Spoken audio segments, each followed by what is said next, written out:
மாஞ்சோலை தேயிலை தோட்ட தொழிலாளர்கள் தங்களது கூலி உயர்வை தமிழ்நாடு அரசு நிறைவேற்ற வேண்டும். இந்த மாஞ்சோலை நிறுவனமான பாம்பே பர்மா கார்ப்பரேஷன் தேயிலை தொழிலாளர்களை சுரண்டி வருகிறது, இந்த சுரண்டலை நிறுத்த வேண்டும் என்கின்ற கோரிக்கைகளை வலியுறுத்தி ஜனநாயக முறையில் 1999 கிட்டத்தட்ட 26 ஆண்டுகளுக்கு முன்பாக நெல்லை மாவட்டத்தினுடைய ஆட்சியாளர் அலுவலகத்தில் இதற்குரிய கோரிக்கைகளை முன்வைப்பதற்காக வந்தபொழுது காவல்துறையினுடைய அரசு அடக்குமுறையின் காரணமாக, அன்றைய திமுக அரசினுடைய தொழிலாளர் விரோத நடவடிக்கையின் காரணமாக 17 தொழிலாளர்கள் இதே தாமிரபரணி ஆற்றங்கரையிலே படுகொலையானார்கள்.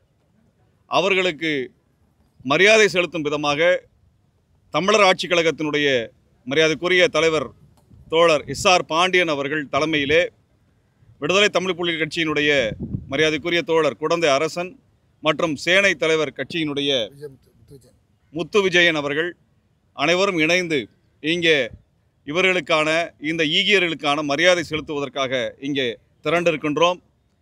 இந்த சமயத்திலும் மாஞ்சோலையிலே போராட்டம் தொடர்ந்து கொண்டிருக்கிறது. 100 ஆண்டுகளாக தமிழ் தொழிலாளர்களை சுரண்டிய அந்த நிறுவனம் பாம்பே பர்மா கார்ப்பரேஷன் என்று சொல்லப்படுகின்ற, இன்றைக்கு எல்லோரும் அறியப்படுகின்ற பிரிட்டானியா பிஸ்கட் என்கின்ற நிறுவனத்தை நடத்தி கொண்டிருக்கக்கூடிய அந்த நிறுவனம் தான் இந்த மாஞ்சோலை தொழிலாளர்களை வஞ்சித்து கொண்டிருக்கிறது. இந்த பிரிட்டானியா பிஸ்கட் நிறுவனம் கிட்டத்தட்ட 13,000 கோடி ரூபாயை ஒவ்வொரு ஆண்டும் தனது வணிகத்தில் ஈட்டிக் கொண்டிருக்கக்கூடிய நிறுவனம். மாஞ்சோலை தேயிலை தோட்டத்திலிருந்து மட்டும் கிட்டத்தட்ட 4,000 கோடி ரூபாயை அவர்கள் சம்பாதித்து கொண்டிருக்கிறார்கள். இது முகமது அலி ஜின்னாவினுடைய பேரனால் நடத்தப்படுகின்ற நிறுவனம். பாகிஸ்தானை உருவாக்கிய முகமது அலி ஜின்னாவினுடைய பேரனால் உருவாக்கப்பட்ட நிறுவனம் தான் இந்த பிரிட்டானியா பிஸ்கட் நிறுவனம். இந்த நிறுவனம் கடந்த 30 ஆண்டுகளாக பாரதிய ஜனதா கட்சிக்கு மிகப்பெரிய நன்கொடையை கொடுத்து வருகின்ற நிறுவனம். பாரதிய ஜனதா கட்சி கொடுக்கப்படுகின்ற பெரும் நன்கொடையிலே அதிக இடத்தில் இருப்பது இந்த பிரிட்டானியா பிஸ்கட் நிறுவனம். இந்த நிறுவனம் தான் இந்த தொழிலாளர்களுக்கான உரிய நட்டையீட்டை கொடுக்காமல் 100 ஆண்டு காலமாக சுரண்டி அவர்களது உழைப்பின் மூலமாக கொளுத்த இந்த நிறுவனம் இன்றைக்கு அந்த மாஞ்சோலையை மூடுகிறேன் என்கின்ற பெயரிலே தொழிலாளர் சட்ட விரோதத்தின் அடிப்படையில் அவர்களை வெளியேற்றி கொண்டிருக்கிறது. எந்த இடத்துலையுமே ஒரு நிறுவனத்தில் வேலை செய்யக்கூடிய தொழிலாளர்கள் வாலண்டரி ரிட்டையர்மெண்ட் கொடுத்தெல்லாம் அந்த நிறுவனம் மூடப்படுவதில்லை. ஆனால் மாஞ்சோலை நிறுவனம் வாலண்டரி ரிட்டையர்மெண்ட் என்று அந்த மக்களிடத்தில் ஏமாற்றி எழுதி வாங்கி கொண்டு அந்த நிறுவனத்தில் வேலை செய்தவர்களுக்கு உரிய நட்டையீட்டை கொடுக்காமல் அவர் வெளியேற்றி வருகிறார்கள்.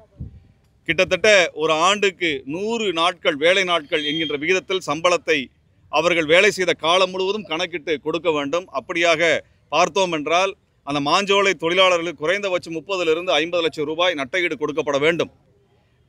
இந்த கணக்கீட்டு அடிப்படையில் தான் ஃபோர்டு நிறுவனம், BMW நிறுவனம் ஆகிய நிறுவனங்கள் தொழிலாளர்களுக்கு நட்டையீட்டை கொடுத்திருக்கின்றன. இந்த நிறுவனங்கள் எல்லாம் தங்கள் தொழிற்சாலைகளை மூடும் பொழுது இது போன்ற நட்டையீட்டை 30 லட்சத்திலிருந்து 70 லட்சம் வரை நட்டையீட்டு தொழிலாளர்கள் கொடுத்திருக்கிறார்கள். ஆனால் மாஞ்சோலை நிறுவனம், இந்த பாம்பே பர்மா கார்ப்பரேஷன் சொல்லப்படுகின்ற பிரிட்டானியா பிஸ்கட் நிறுவனம் வெறும் 2.25 லட்சம் ரூபாய் என்கின்ற அளவில் நட்டையீட்டை கொடுத்து இந்த நிறுவனத்தை மூடி வருகிறது. தமிழ்நாட்டினுடைய திமுக அரசினுடைய தொழிலாளர் நலத்துறை அமைச்சர் இது குறித்தான எந்த நடவடிக்கையும் எடுக்கவில்லை. தொழிலாளர் நல வாரியம் இதற்கான எந்த நடவடிக்கைகளையும் மேற்கொள்ளவில்லை. திமுக அரசு இந்த பிரிட்டானியா பிஸ்கட் நிறுவனத்திடம் வலியுறுத்தி இவர்களுக்குரிய நட்டையீட்டை பெற்றுத்தரவில்லை. இதற்கான போராட்டத்தை தொடர்ச்சியாக நடத்தி வருகின்றோம். அந்த அடிப்படையில் இன்ற மாஞ்சோலை தொழிலாளர்களுக்கான இந்த அநீதி என்பது 26 ஆண்டுகளாக தொடர்ந்து வருகிறது. இந்த தாமிரபரணி ஆற்றங்கரையில் படுகொலை செய்யப்பட்ட நாளிலிருந்து இன்று வரை அவர்கள் அநீதி எதிர்கொண்டிருக்கிறார்கள். அவர் அநீதிக்கு எதிரான அவர்களது போராட்டம் வரலாற்று சிறப்புமிக்க போராட்டம். இந்த வகையில் மாஞ்சோலை தொழிலாளர்களுக்கான உரிய நட்டையீடும் மறுவாழ்வும் தருகின்ற வரையில் எங்களது போராட்டம் தொடரும் என்பதை இச்சமயத்தை தெரிவித்துக் கொள்கிறோம். இந்த பிரிட்டானியா பிஸ்கட் நிறுவனம் தமிழ்நாட்டிலே மிகப்பெரிய வணிகத்தை செய்து கொண்டிருக்கிறது. அனைவருடைய வீட்டிலும் பிரிட்டானியா பிஸ்கட் என்பது அறியப்படுகின்ற ஒரு உணவுப் பொருளாக இருக்கிறது. ஆனால் தமிழகத்தில் வணிகம் செய்யக்கூடிய அந்த நிறுவனம் இந்த மாஞ்சோலை தொழிலாளர்களுக்கான இந்த உரிமையை மறுத்து அநியாயமாக அவர்களை வஞ்சித்து வருகிறது, அந்த இடத்திலிருந்து அப்புறப்படுத்தி வருகிறது. அந்த வகையில் பிரிட்டானியா பிஸ்கட் நிறுவனம் என்கின்ற இந்த பாம்பே பர்மா கார்ப்பரேஷன் நிறுவனத்தை வருகின்ற அக்டோபர் மாதத்தில் நாங்கள் பெருந்திரளாக சென்னையிலே முற்றுகையிட இருக்கின்றோம். ஆகவே இந்த வகையில் இந்த அநீதிக்கு எதிரான போராட்டம் தொடரும் என்பதையும், இந்த இடத்தில் இந்த மாஞ்சோலை தொழிலாளர்களுக்கான உரிமையை பெற்று தருகின்ற வரையில் எங்கள் போராட்டம் தொடரும் என்பதை இந்த இடத்தில் நாங்கள் சூளுரைக்கின்றோம். அந்த Bombay Burma corporation, Britannia biscuit நிறுவனம் தமிழர்களுக்கான உரிய நட்டையிட கொடுக்கும் வரை எங்களது போராட்டம் தொடரும் என்பதை சமயத்தில் தெரிவித்துக் கொள்கின்றோம். ஏறக்குறைய 26 ஆண்டுகளுக்கு மேலாக இந்த 17 தோழர்களை இழந்த ஒரு மறக்க முடியாத நாள். காவல்துறையினுடைய அடக்குமுறையால் இப்படி காவல்துறையுடைய குண்டாந்தொடிக்கு பலியாகிற கொடுமை இன்னும் நீடித்து கொண்டிருக்கிறது. சமீபத்தில் கூட